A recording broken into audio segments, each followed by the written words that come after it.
We're going to read a story called The Big Orange Splot. Mr. Plumbean lived on a street where all the houses were the same. He liked it that way. So did everybody else on Mr. Plumbean's street. "This is a neat street," they would say. Then one day, a seagull flew over Mr. Plumbean's house. He was carrying a can of bright orange paint. No one knows why. And he dropped the can. No one knows why.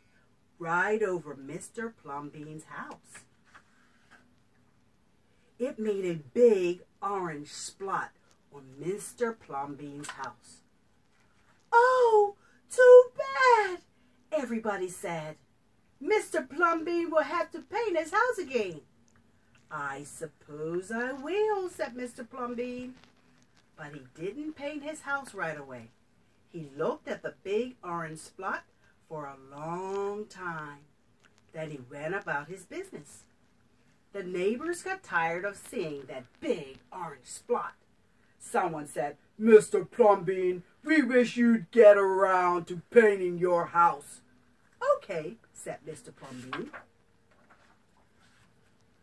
He got some blue paint and some white paint, and that night he got busy. He painted at night because it was cooler. When the paint was gone, the roof was blue, the walls were white, and the big orange spot was still there. Then he got some more paint. He got red paint, yellow paint, green paint, and purple paint.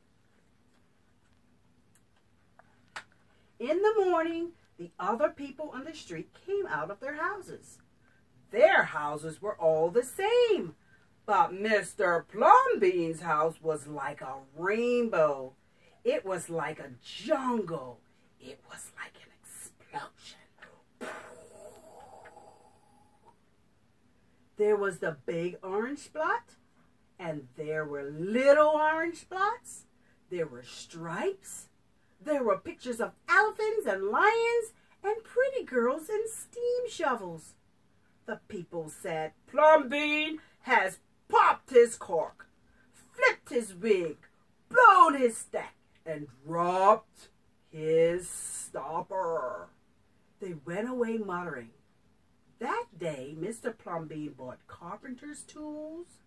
That night, he built a tower on top of his roof, and he painted a clock on the tower. The next day, the people said, "Plumbean has gushed his mush, lost his marbles, and slipped his hawser." They decided they would pretend not to notice.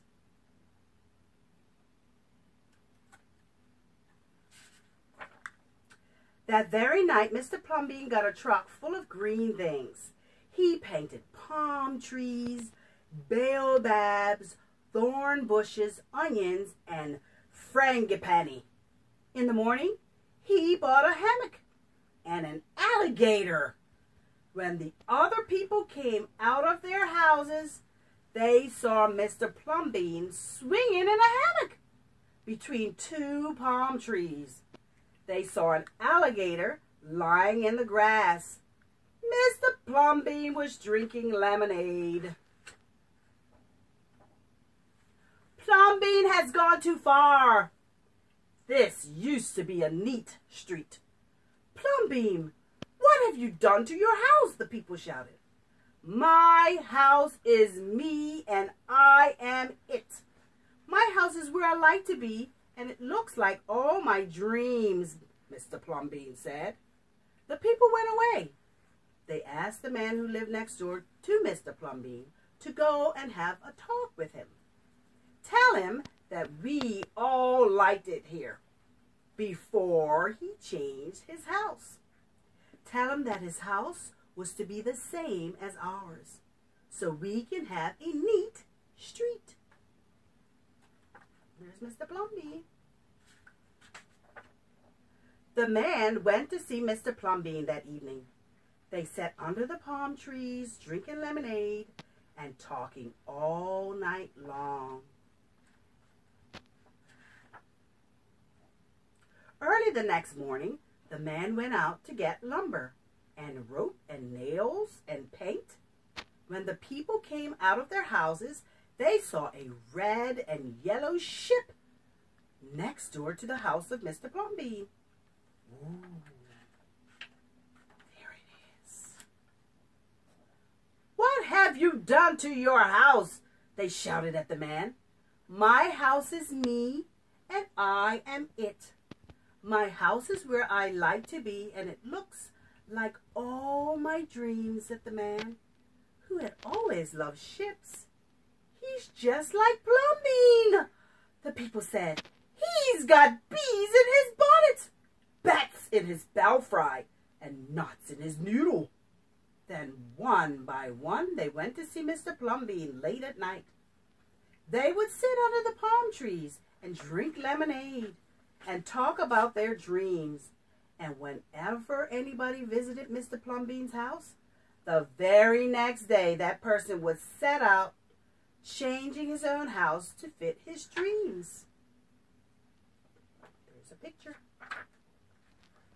of a house that somebody built. There's another picture of another neighbor's house. And another neighbor's house.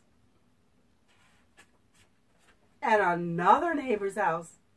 Whenever a stranger came to the street of Mr. Plumbean and his neighbors, the stranger would say, "This is not a neat street." Then all the people would answer, "Our street is us, and we are it. Our street is where we like to be, and it looks like all our dreams."